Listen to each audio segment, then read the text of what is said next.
Hi, everyone. Welcome to family meeting number 14. I cannot believe we're still talking about reopening UAG.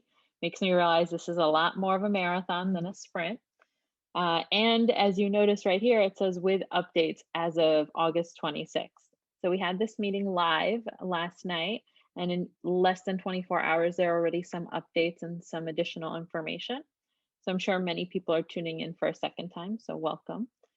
The agenda for this meeting, we're going to talk about this year, just an overview, talking about the class schedule, instruction, vaccinations, testing, safety precautions, and then we'll shift to some more academic conversation around grading policy, regents and graduation requirements, and extracurricular activities.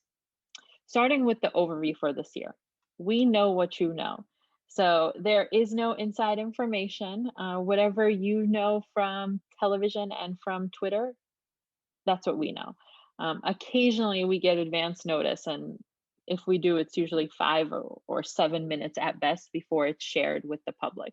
So the goal of this meeting is not necessarily to give you inside information, it's just to make sense of the information you have and to make sense of the misinformation that you may have. So the big overview is one, there's no remote option for next year, or this year rather, no remote option. Every single student is coming to school in person. The COVID vaccine is required for staff, but it is not required yet for students. And there are still going to be safety measures in place, just a little adjusted. I want to start with the exciting stuff first, though. Before we talk about what's happening this year and all the logistics of COVID, I want to talk about some of the fun stuff. So first, no uniforms. I get this question asked every single day from either a new student or a former student. Ms. D, where can I buy the uniform? Do we still have uniforms? Well, here's your answer. There are no uniforms. We want you to wear the G because you are proud to go to Gateway, not because you have to. So maybe you participated in the amazing race, right? And you're really proud of your participation in the amazing race and you want to wear your amazing race t-shirt. I want you to wear it because you're proud and because you want to, again, not because you have to be in uniform. There is going to be a school store. It's not online yet, it's in person. We are going to work on developing an online school store where you can purchase swag on the internet. But for now, there's going to be lots of swag available for purchase in person. You can buy everything from t-shirts to sweatshirts to sweatpants, some slides, hats. So we have lots of fun merchandise that you can purchase.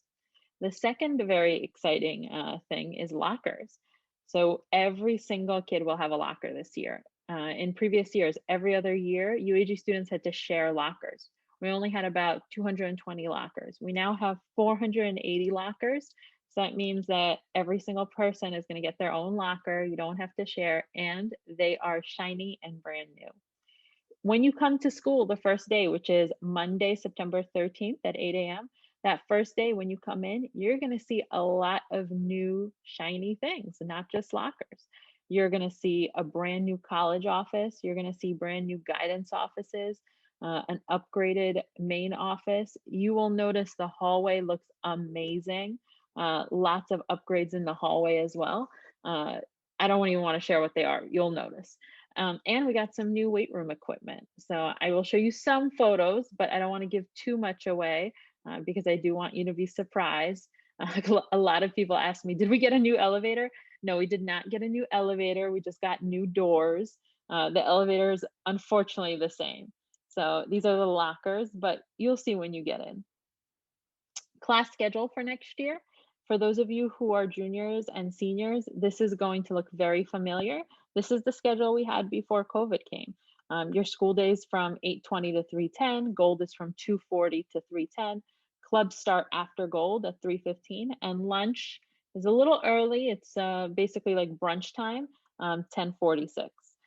So this has been our schedule for, eternity almost, it feels like. The first time we deviated from it was during COVID time, and we're going back to it. So it's going to take some adjustment, I know. And for those of you who are freshmen and sophomores, you're probably like, I've never even seen this schedule before. This is what it would look like with all your classes on there. Now, I know for the 9th and 10th graders, you're looking at this and you're like, wow, why are there so many colors? What is happening?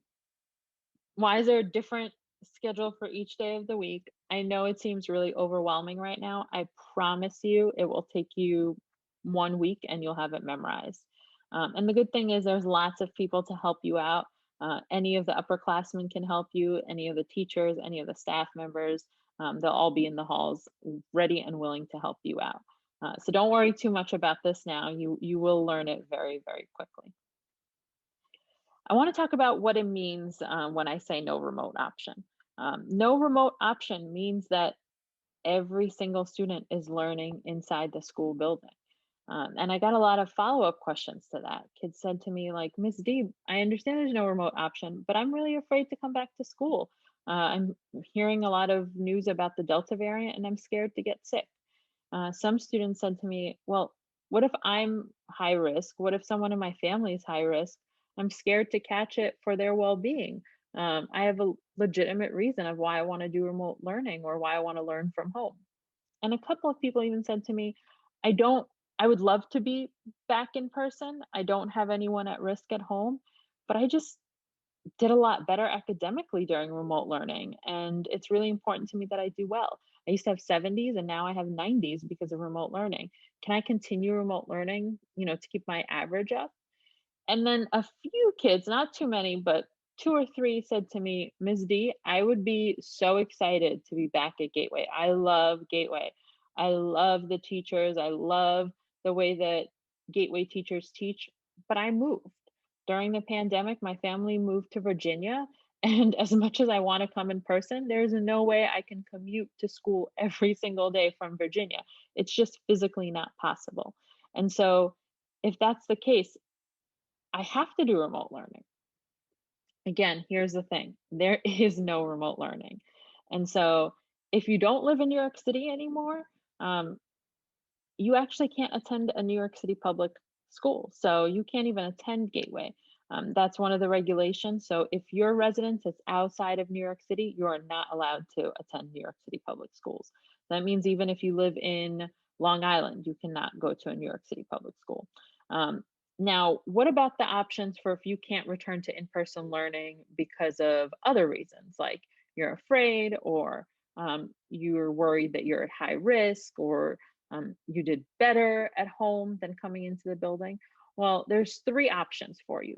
First, homeschooling. So, homeschooling means that your parents or your family member would have to submit curriculum and an application in order to provide you with homeschooling. Homeschooling means that your parents provide the instruction.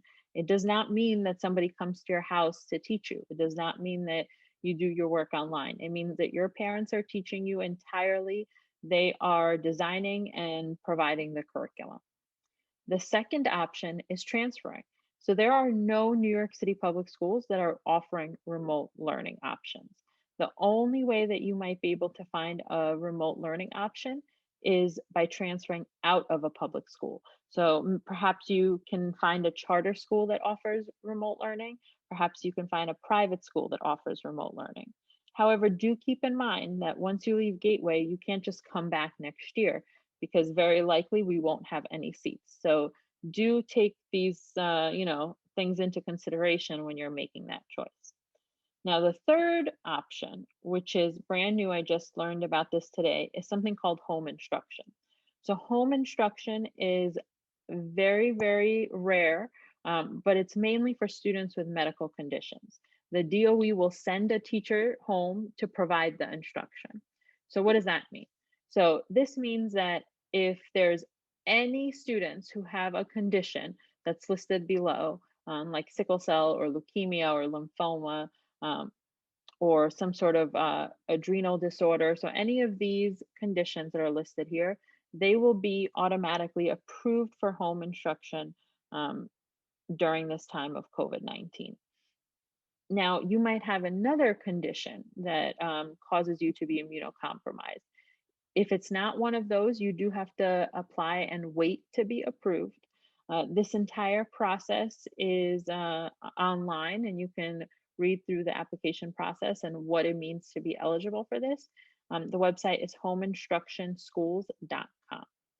So, this is the new update as of this afternoon. So, I did want to share that with you guys. Now, I got this question, which absolutely makes sense. Um, can't we technically just watch the class online and submit the work on Google Classroom like we did last year? Sort of like unofficial remote learning, like on the DL.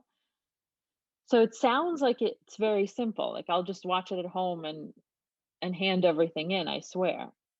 But there's no structure in place for it. Last year, we had all the classes set up to be virtual. So there were videos of every class. We had Zoom lessons. We had Google Classroom for every single teacher and every single class. This year, we do not. So there's no videos of classes. So you can't watch it because no teachers are making videos. You can't submit work online because teachers are not assigning and collecting work online. They're assigning the work at school and collecting it at school. So it is really important that you fully grasp what it means when I say there's no remote option. This means that you have to come to the building. You have to learn inside the school building. All the lessons are in person. The work is in person. It's going to be like good old UAG where you're in a class with kids and with a teacher who's circulating. You're going to be writing with a pen or a pencil. You'll be using notebooks. So no longer typing away at the keyboards. It will look very similar to what it used to look like, with, of course, a few adjustments just to maintain social distancing. So if you're nervous, I do encourage you to reach out to any guidance counselor or social worker, Lindsay. She can speak to you about your anxiety. Your guidance counselors can speak to you about your anxiety. If you're not vaccinated or people in your family are not vaccinated, we are very, very, very, very much encouraging you to get vaccinated. Please, please get vaccinated. It will not just protect you and your family, but it will protect the entire community. Who is required to get vaccinated? So, as of right now, all staff members are required to be vaccinated, and they have until September 27th to do so. Until September 27th, if they're not vaccinated, they'll have to get tested every week for COVID. But when I say all staff, I mean everyone. I mean teachers, guidance counselors, administrators, office staff, custodial staff, school food staff in the cafeteria, coaches for PSAL, school aides, any single person that is a staff member inside the school must be vaccinated by September 27th. In terms of who's a staff member that would not get vaccinated, the only ones that I can think of are staff who will receive a medical exemption. And I don't even know if they will have medical exemptions. This is a possibility. I just assume they would. Now, in terms of students, students who are participating in high risk PSAL sports have to get vaccinated. Every other student does not, but as I mentioned, we are very much encouraging it. Let's talk about the COVID vaccinations and testing. So, as I mentioned, the COVID vaccine is not yet mandated for students. This does not mean it will not be. As of right now, there's several vaccinations that students must have in order to be enrolled in a New York City public school. And so it's very easy for the DOE to add the COVID vaccine as one of those vaccinations. We just don't know when they will do it. As I mentioned, staff will have to be vaccinated. As of right now, not everyone at UAG is vaccinated, but by September 27th, they will have to have their first shot. I want to talk about testing a little bit. So, random COVID testing will continue. They're going to test 10% of the students, and they're going to do it twice a month. So, in terms of will you have to get tested if you are vaccinated? So, no, if you are vaccinated, you will not be tested. It's for students who are unvaccinated. And many of you were asking, well, what happens if someone tests positive? So as of last night, all of these answers I did not have. I didn't even know this as of this morning. But now we do have the information about that. So there is an outline for what the closure policies are for this year. So if there's a positive case, any close contact is going to quarantine based on the information below. So if a student is vaccinated, a contact of someone who tested positive and is not showing symptoms, they will continue to attend school in person. Now, if the student is vaccinated and showing symptoms, they will be directed to quarantine for 10 calendar days. 10 calendar days means calendar, not school days. And, encouraged, of course, to take a COVID test. If a student is in close contact with someone who tested positive and is unvaccinated, they will be mandated to quarantine for 10 calendar days. On day 5 of their quarantine, they can take a COVID-19 test, and as long as that COVID-19 test comes back negative, they could return to school after day 7. Now, during that time that they're quarantining, students will be participating in remote learning. I know you're probably wondering, hold on, Ms. D, you just said there's no remote learning option. So we'll talk about that shortly. Another question that we got a lot of is, will schools ever close? What happens if there's several cases? How many cases do there have to be before the school closes? So previously, there was an actual number. They would say, like, as long as there's 2 or more cases, the school has to shut down. So now there's actually no number. And so it will be decided on an individual case by case basis. The Department of Health and Mental Hygiene will work closely with the Department of Education and determine on a case by case basis, based on the details and the context of what's happening in a school building, if that school should shut down or not. But there's no number that will trigger a school-wide shutdown. So let's go back to that part about if you quarantine, you do remote learning. So the DOE said they're coming up with a plan. I don't know necessarily what that plan is. That plan might be a centralized temporary remote learning, or that plan might be, hey, UAG, figure it out on your own. Hey, boss, figure it out on your own. Hey, Mather, figure it out on your own. And so if there's a centralized remote learning option, that will be run by the DOE. And some of you are saying, like, they can't figure out how to do that, but they could. It actually already exists. It's a similar structure to suspension sites, right?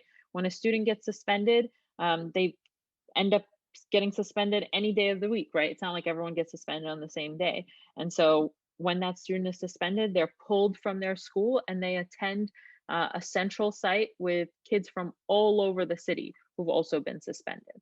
And now they're coming in at any single point. They're staying there for 10, maybe 15 days, depending on their suspension, and then they return to their school. So they might come up with a similar system, just an online version for students who have to quarantine. Now, if the DOE does not come up with a centralized system and says to schools, you have to figure it out on your own, we do have a plan in place. So our plan is to treat it the same way that we treated students being absent in the past. So if you are quarantining, meaning you are absent from in-person instruction, your teacher will give you the work to take home. And then when you come back to school, they will work with you during Gold to support you and help you complete that work. You might work with your guidance counselor as well if you need extra support. Safety precautions, also updated as of this afternoon. So there are going to be safety precautions in place. We're going to continue to do the health screening form in the mornings for students and staff. Masks are absolutely required. And I do just want to say it's masks, right? So no gaiters, no bandanas, no masks with vents, no ski masks. It has to be a good old fashioned face mask. We even have UAG ones if you want one of those. There's going to be hand sanitizer everywhere. Custodial staff is going to continue to disinfect and clean the space throughout the day, as well as at the end of the day. And the big difference is, instead of doing 6 feet social distancing, we will be doing 3 feet social distancing when possible. So you're probably thinking, like, what does when possible mean? So for the most part, when possible means all the time. Our space is set up for everything to be 3 feet apart. Of course, we're going to need our kids to cooperate in order to maintain 3 feet. I can set up every desk 3 feet apart, but I need kids to sit at those desks and not hug each other and not be close to one another. And so we're going to continue reminding you to stay 3 feet apart. We just need you to cooperate and do your part in it. Now, there's going to be some spaces that you're not expected to stay 3 feet apart. Spaces like the hallways, the stairs, the elevators, any transitional spaces, it's going to be very difficult, almost impossible, to be 3 feet apart. However, the data has shown that being in contact with somebody for 2 minutes does not put you at risk, and you're not considered a close contact if you were just next to someone who has COVID for a minute or two, or even 3 or 4 minutes in the hallway. And so our passing time is only 2 minutes. And so any place that you're going to be in for less than 10 minutes, like I said, the hallway, staircase, escalators, an elevator, you're not expected to stay 3 feet apart. However, we are still going to encourage you to stay 3 feet apart. We're still going to space out how kids come up the stairs and up the escalators, because as much as it's not mandatory, we do want to encourage it. Grading policy, let's talk about that. So our grading policy is staying the same, 70% summative, 20% formative, 10% A-brows. This is the heart of our grading policy. And as a reminder, summatives can be made up and resubmitted up until the end of the marking period when you have 11th hour gold. One of the things that is changing is the DOE grading policy. So the past 2 years, there was something called an NX, meaning that if you failed a class, you had the opportunity to make up the work you missed in the summer or the year after to get credit for that class. That no longer exists. So now if you fail a class, it will be just like before COVID. If you failed a class, you have to retake it the next year. And you have to retake the whole class. You can't just make up the work you missed. And so I say that to set you up for success this year. Don't miss work. Get it done right away. Do not wait for 11th hour gold. If you need to, use 11th hour gold, but do not wait for 11th hour gold. Very, very important that you're coming back and have that mindset as opposed to the mindset of, I can hand this in at the very end of the year, at the very last minute. I can do it over the summer. Get that out of your head. So grading policy questions, just as a reminder, 2 summatives each marking period. The last day that a new summative can be given is right before 11th hour gold starts, and 11th hour gold starts the last week of the marking period. And that is your last opportunity to turn in that summative during 11th hour gold. Graduation requirements. This is really important because I think there's a lot of misinformation out there about graduation requirements. A lot of students had the misconception that because of COVID, regents were no longer required for graduation. That is not true. Regents are still required to graduate high school. What happened during COVID is that because they didn't administer the regents, students received waivers. So for example, if you were a 9th grader last year, you might have gotten a waiver for the algebra regents and for the living environment regents. So yes, you don't have to take the living environment regents or the algebra regents. However, you will still have to take regents in the 10th grade. You'll still have to take global regents. You'll still have to take geometry regents. You'll still have to take the earth science regents. You'll still have to take the English regents. So you're still going to have to take all these regents in order to graduate. The only thing that changed was the last 2 years you were allowed to get waivers. As of right now, there's no more waivers. So if you got it, you have it. If you didn't get it, you can't all of a sudden get it now. So now you do have to take the regents. Some other exams that will be happening this year, we're going to have the SAT in 11th and 12th grade. We did that during COVID as well. We still offered the SAT, but we did not offer the PSAT. So we couldn't accommodate every student because of the 6 feet social distancing. So we focused on the SAT. But now we will be able to accommodate everyone. So we will be offering the PSAT in 9th and in 10th grade. And like I mentioned, the SAT for 11th and 12th. AP exams, you're going to take those in May if you're in an AP class, and your CTE certification exams, you will be taking them throughout this school year, especially students who weren't able to take it last year. What other tests do you have to take? Well, of course, you have the tests that you'll be taking in class for your classes, but you're also going to have something known as screeners. So screeners are similar to the DRP, right? So you used to take the DRP at Gateway. You might have taken the DRP in middle school. It's a reading exam, but it's just a test to see where you are, where you stand, what gaps in knowledge you have. And so we're going to be administering certain screeners 3 times a year. English and math specifically. And it's to address any gaps in knowledge. The reason we're doing it multiple times a year is to see your progress. Again, this is for a formative manner only. This is not going to be included in your GPA. It's not going to get calculated in your grades. It's not going to show up on your transcripts. This is just something that teachers and the school is going to be using to make sure that you are on grade level and are catching up in anything that you might have missed. I put a little chart together for you to see what it would look like year over year, right? So these are the exams that you would take in 9th grade and 10th grade, 11th grade, and 12th grade. Now, some of you said in 8th grade, I took living environment and algebra. Why would I take that in 9th grade again?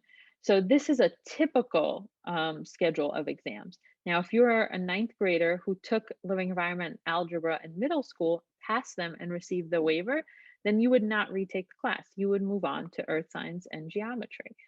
So this is just majority of the time what it looks like.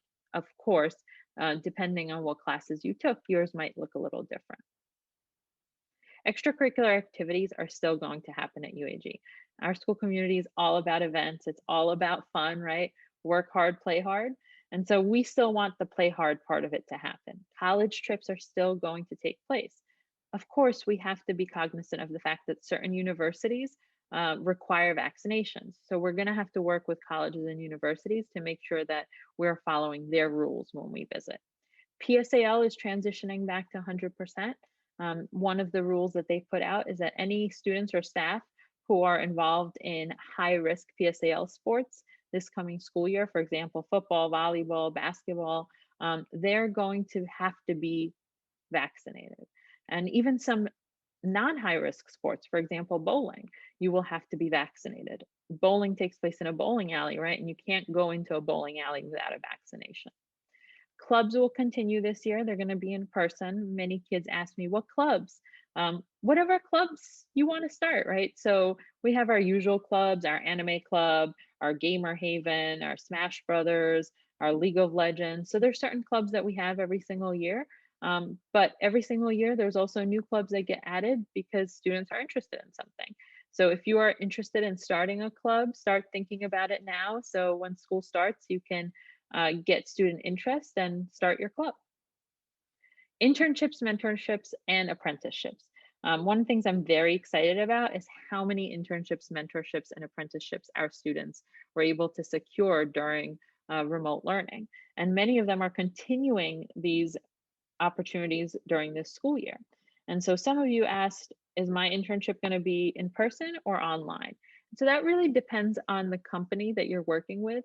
Most of the internships and mentorships are going to continue online just because a lot of companies are just beginning to transition back into the office or have not yet transitioned back into the office. However, it is possible that in the spring or next school year, these internships and mentorships and apprenticeships switch to in person.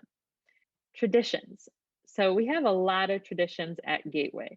Everything from the Gateaway to the Skateaway to Amazing Race to Fright Fest. This is what makes Gateway so fun. Some of these traditions will have to change. So we're still going to have them, but there's going to be some adjustments.